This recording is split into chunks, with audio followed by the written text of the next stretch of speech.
The views and opinions expressed on any program are those of the producers and/or the persons appearing on the program and do not necessarily reflect the views and opinions of FRC Media, Bristol Community College, or the City of Fall River.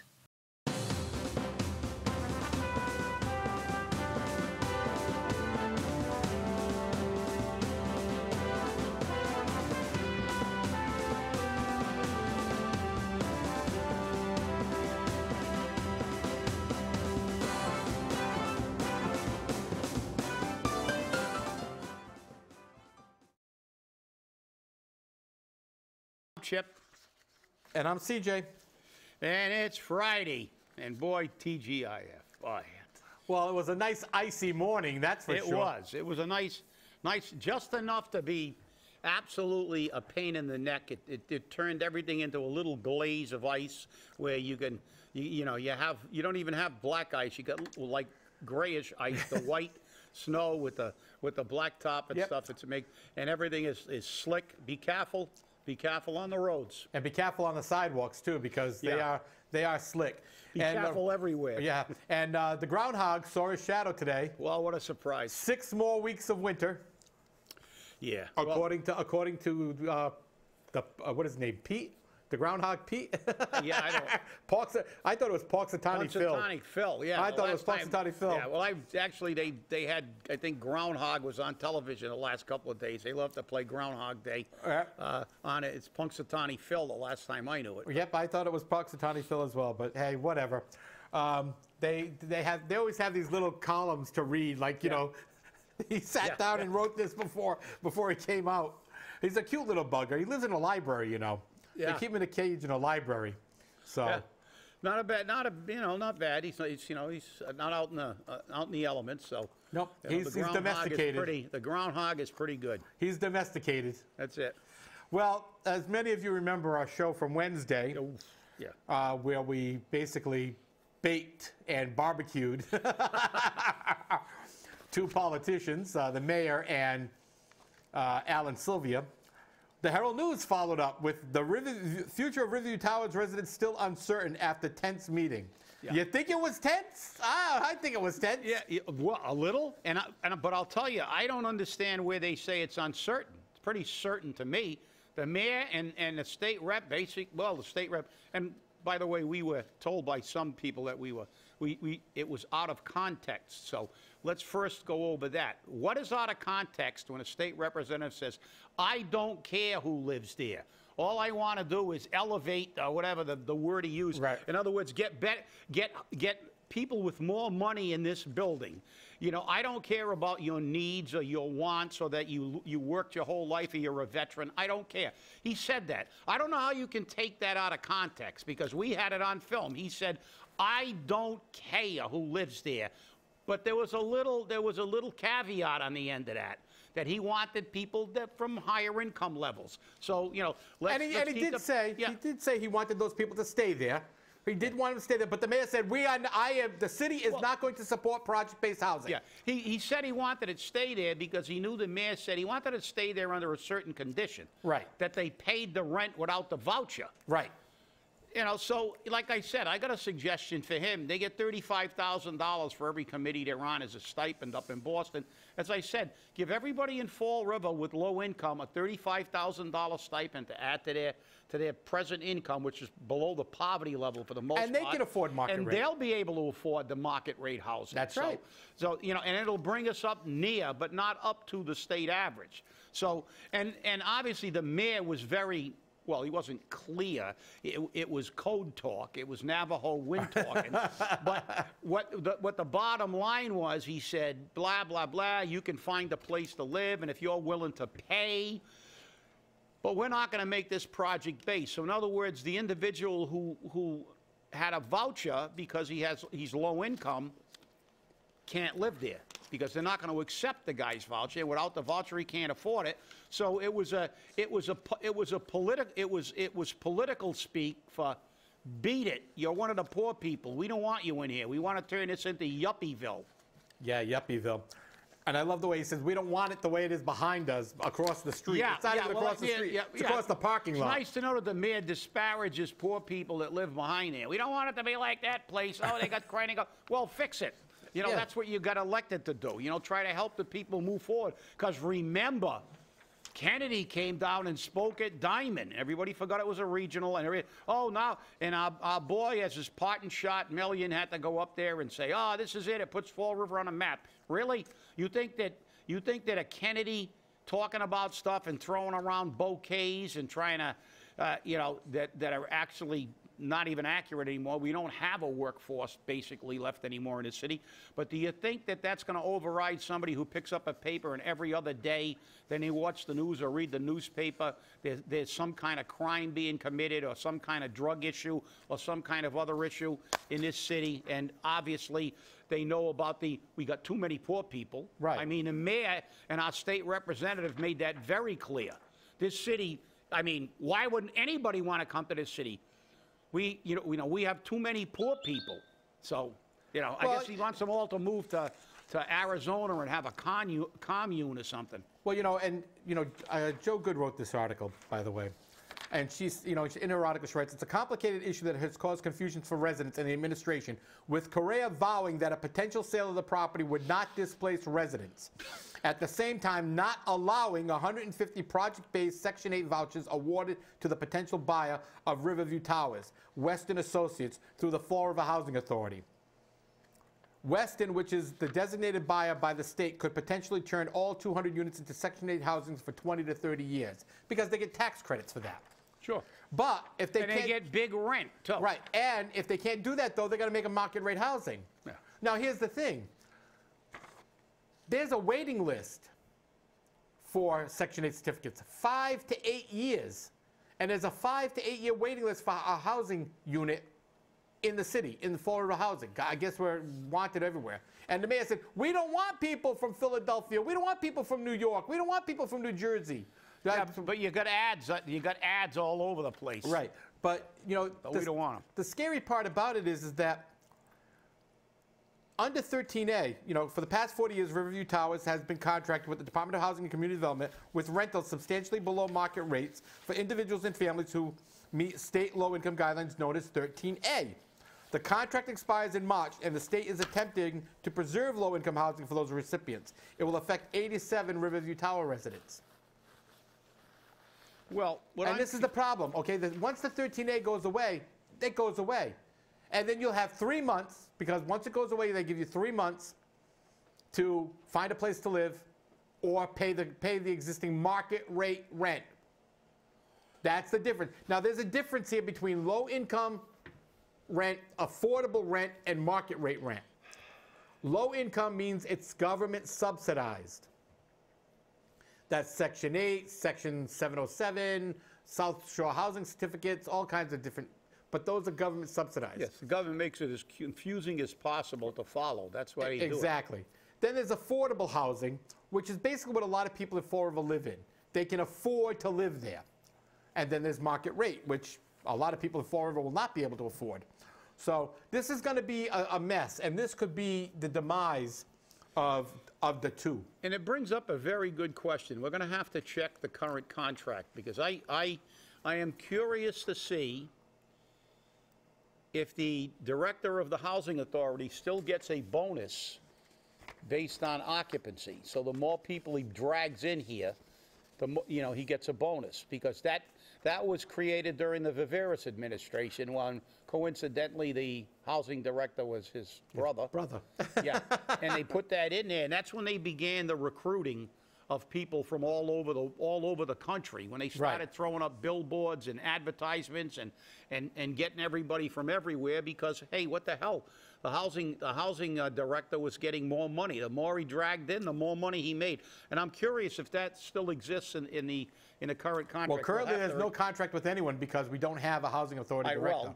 I mean, but the contract that covered the last director. Yeah, we'll have to definitely take a peek I'd have at to that. look at that, because obviously, normally benefits like that don't just disappear. Right. It reminds me of the worst case of government subsidy to people who are politically connected, because many years ago, I remember we were discussing political jobs for political hacks, and actually it was a course, and I can remember the professor saying the greatest example of how, you know, these jobs are created and never go away. They said the greatest example of something was there was a job in England that wasn't eliminated till the 1950s. I remember that job. And that job was to stand on the white cliffs of Dover and look for Napoleon Bonaparte's invasion fleet. So obviously, you know, in the 1950s and 40s and 30s and 20s and the entire century up until that point, you know, Napoleon had been long gone, but they still had that job. Oh, yeah. And it was given to somebody who was politically connected. So, you know, we know how this stuff goes, and you know, this is the thing. And the housing director's job, I mean, let's look at who's on the housing board. You know, they're all politically connected. Mary Sahadi. Yeah, and you know, I don't know how anybody, if that's not a conflict of interest, a perceived conflict of interest, I don't know what is. Yeah, because then she's trying to, a year or so ago, she was trying to get the retirement board to pay for audits and of the housing authority. She's on the board, yet and the contract, by the way, was illegal, and it went down. But the fact is that there she is representing a city position when she's on that board too. So, I mean, and of course, the unions weren't consulted for the position that they took, and when she was questioned, she said, "Well, you know, the housing authority took that position." I said, "Who on the housing authority?" "Oh, well, the board." "Well, did you ask the union if they want to pay a disproportionate amount of this bill?" And of course, she got very irritated, but the answer to that was no. So this is the kind of stuff you're dealing with all the time, and you know, this whole thing gets back to a bottom line, and the bottom line is that we do have a tale of two cities. And you know, the reality is we have a lot of people in this city that don't want any poor people in this city. Oh, well, you know what Monday was, don't you? Monday, the 29th. Look for the defense fund label. Oh, yes. Right, I'm trying to forget. Yeah, Jason Correa sets up his legal defense fund. But I'm not under investigation, remember? That's right. But back in September, everybody needs a legal defense fund. That's right. But back in September, the Herald News reported that after months of public denial, Correa admitted that he is subject of the FBI and U.S. Housing and Urban Development investigation that involves the mayor's app company, Snow Owl. But he's not under investigation. And he only spent $45,000 of his campaign money to pay for his lawyers. Now, here's the thing. You create an account. It's called a segregated account. He has another segregated account, which was for his inauguration ball. Currently, his mother serves as the treasurer, and his mother's address is on the paperwork. The mayor's personal email address and the mayor's personal phone number is on the paperwork. Which has not been secret. The mayor has published that readily, so it's not like it's a big secret. But these segregated accounts, there is no limit on the contribution to them. But the money can only be used for that purpose. For instance, for his inaugural board, he received $15,000 from one group. So, yeah, remember. Yeah. And, you know, look, the system is severely broken. You know, there's no question about it. Yeah, and I mean, all you have to do is look at this, and it says here, Friends of Jay's Left Career's second legal defense fund is a segregated fund. Those types of funds, which are often used to finance inaugurations or legal defense, right, are not subject to donation limits and may receive donations from businesses. Well, I mean, it's legal to bribe people, to give people graft. You know, it's like, so if you're a politician, you can do anything you want and then have the businessmen who you gave preferential treatment to finance your legal defense. And they say, you know, and this is legal. They made it legal. that's, you know, that to me shows how unbelievably screwed up that this system has become. That they've actually created it and made it legal for somebody to raise donations from businesses, and businesses have business with the city. Many of these businesses have been, and I mean, but then it's not an ethical violation because it's legal. Right. I mean, and the thing is, it's absurd. It's absolutely absurd. Right. The Herald News is saying that the mayor himself is listed as the treasurer, but interestingly enough, when the State House News Service called the phone number, because this story actually came from the State House News Service. Yeah, State House News Service, yeah. When they called the phone number, it connected directly to the mayor, and the mayor directed any questions about the fund to his office. The city office cannot represent the mayor's legal defense, just like the city corporate counsel cannot provide the mayor with legal advice on his defense. So this could be an ethical violation. Again, Well, not like anyone ever gets found guilty of ethical violations. The State Ethics Commission is like a bunch of political hacks too. I mean, it's you know, a positive finding for an ethical violation is about as rare as the dodo bird. Yeah, well, interestingly enough, the mayor's hurting because after that $45,000 whack that he paid to his legal fees, he's only left with $5,938 in his campaign account. Well, you got to give him credit. He is a true millennial. They don't pay for anything. No, they don't. You know, that's their thing. They live with their parents, and you know, all they do is have a good time, and they have no accountability. Actually, our former mayor, I was told from some of our viewers that call us on a regular basis, I guess former Mayor Flanagan on local radio was saying that. Well, I paid my own legal bills. Well, shame on you, Will. You should have raped the public. That's it. You should have stuck your hand out to everybody. But it's going to be interesting because I'm going to be watching that account, and maybe I'll do like another media individual said. I'll report every single person who donates to that account. Yeah. Absolutely, and I mean, we'll have the daily legal fund watch. Finance it. Remember his famous quote. You know, you know, I didn't do anything wrong. I have faith in the system, and I didn't do anything. I haven't done anything wrong. That's right. Remember that. I am not a crook.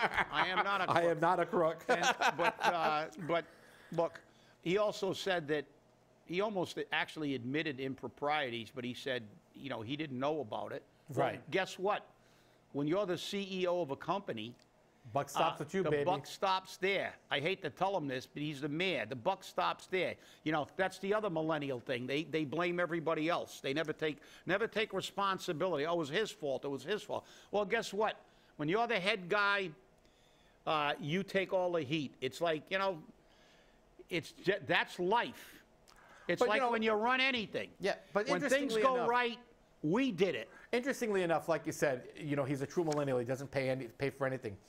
I don't know how many times I looked at his campaign finance report and I saw the pink bean for the amount equal to one coffee, and he listed it as a campaign meeting. So he only bought himself a coffee? He only bought himself a coffee. Cheap politician. Cheap politician. You didn't buy the guy who had a meeting with a lousy coffee, and you're not even paying for it out of your own pocket? Right. Come on. Come on.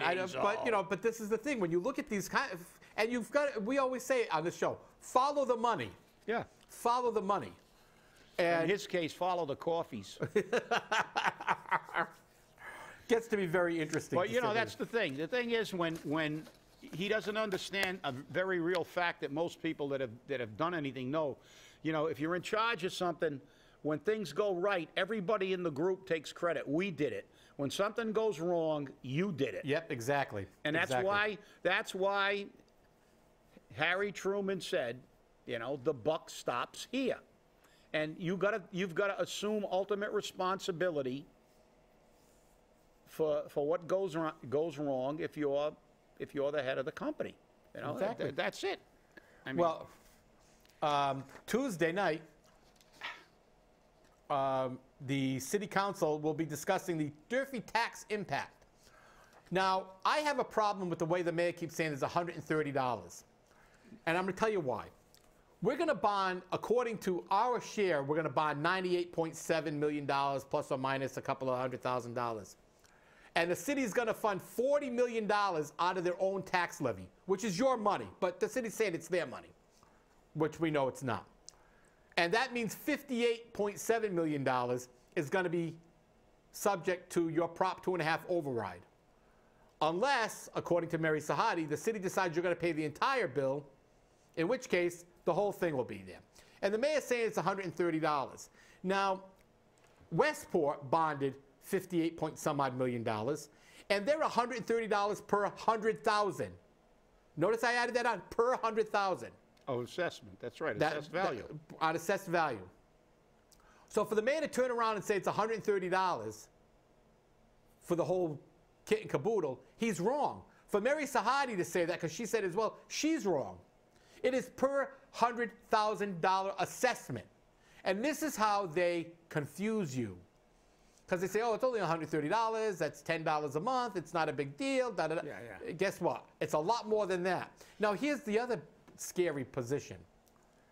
If the city decides at any time that they want to go for 100% funding, you're going to talk about $263 per 100,000. The average home in Fall River is $263.2 thousand, which means you're going to pay over $536 more a year on the average home. Yeah, and the other problem that I have with it is they withdrew the second to discuss other options. Exactly. And there were other options. That was Leo Pelletier. And I have to read my favorite guy, Milton Friedman, because he hated taxes and he understood economics. He was a Nobel Prize winner. And he's the guy that said, you give the government the Sahara Desert, they'll run out of sand in 5 years. So he made a great quote that's appropriate to this issue. One of the greatest mistakes is to judge policies and programs by their intentions rather than their results. Well, this is a classic example. You see, everybody's looking at the policy with its intention. Oh, the schools, the school. Nobody's looking at the fact we may be spending money on things that aren't covered, that we shouldn't deal with. We spent millions of dollars on those athletic fields. Now we want to redo them. We're going to do things that are not covered. We don't have any accurate numbers on what we're going to do, exactly what's in there.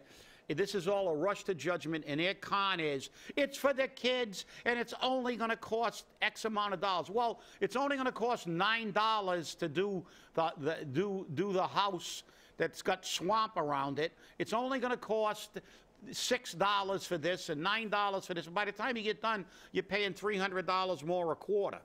But what is the result?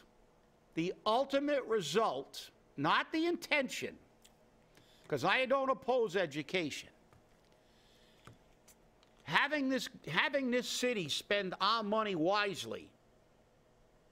Remember, they gave $73,500 pay raise to our finance team.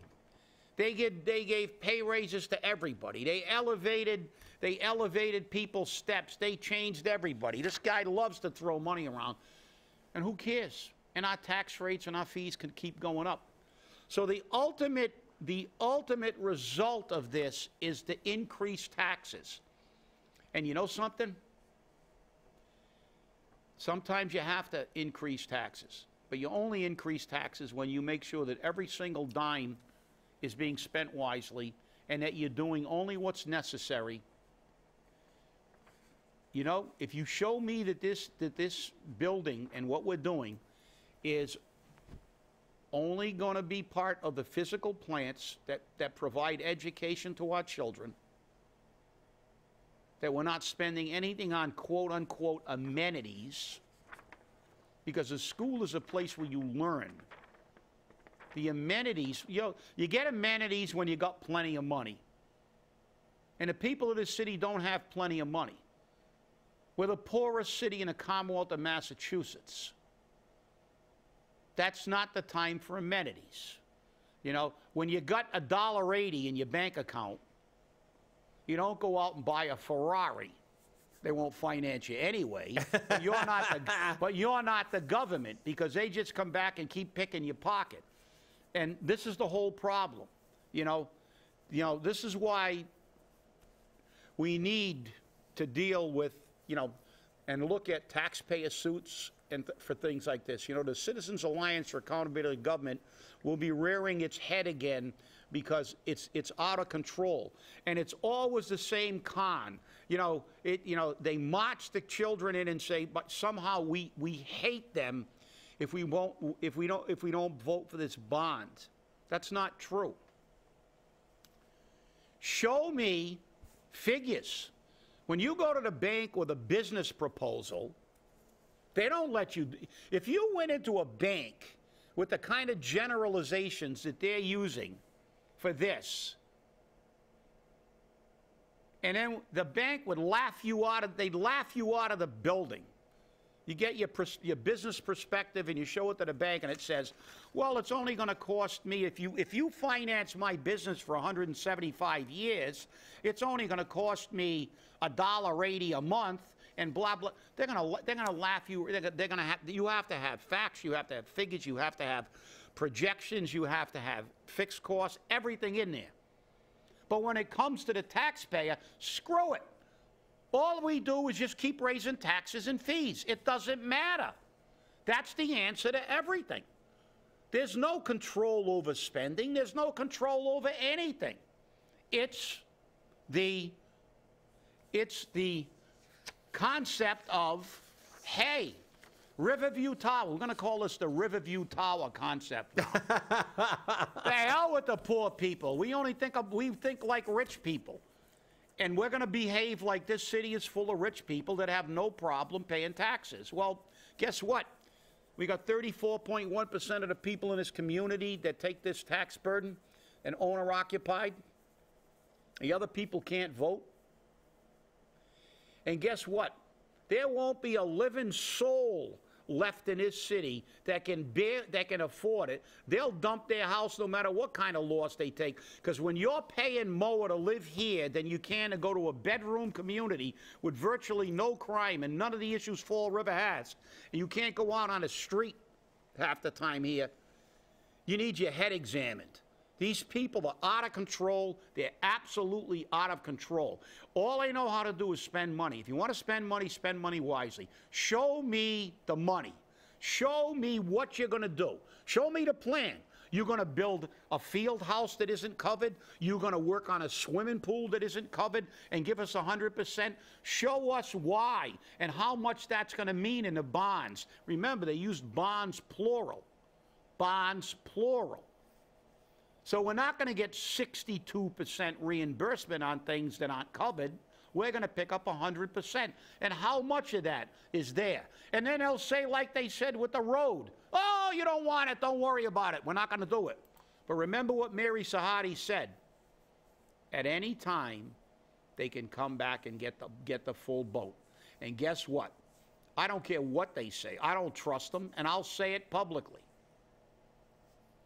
It's not the first time they lied. It won't be the last time they lied. This is the truth. And I'll tell you one thing. If they say they won't do anything that's not reimbursable, they're lying. Because once the thing's passed, they'll be right back in to get the whole amount, and they'll do their non-reimbursable issues. Exactly. Well, the election will be on March 6th, and you have until 8 p.m. on Valentine's Day to register to vote, and until noon on March 5th to get your absentee ballot. So keep those dates in mind. And there is a forum in planning right now in regards to this issue to debate both sides of this issue. And we'll keep you apprised of when that's going to happen, because it could be happening sooner than you think. So remember that, because it's going to be definitely different. Well, that's the end of our show for this week. Stay safe, stay warm, because it's going to get colder out there. Yeah. And spread the rock salt around. That's right. Get that rock salt out there. Because we don't want to see anybody injured. Even if you disagree with us, we don't want to see you slip on the ice, because none of you are going to the Olympics because you can ice skate. That's it. And remember, stay angry, everybody. Have a great weekend.